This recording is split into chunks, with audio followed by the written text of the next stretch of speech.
For today's video, magluluto tayo ng Aurelian bangus. Pinirito ko na muna ang patatas. Ayan, nilagay ko na ang laman ng bangus. Nilagyan ko na ng sibuyas.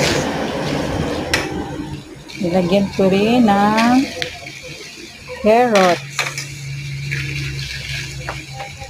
Ayan, hinalo-halo ko muna para maluto ang mga sangkap. Nilagyan ko na rin ang bell pepper.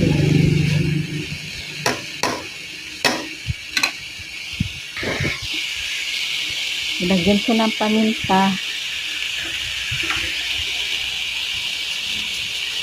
Nilagyan ko ng betchin.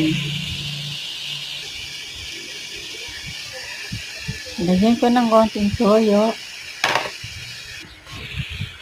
at asin.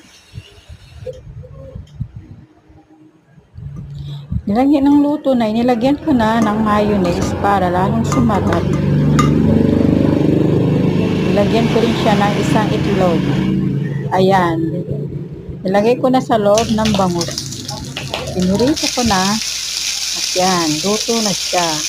Okay na to. Thank you.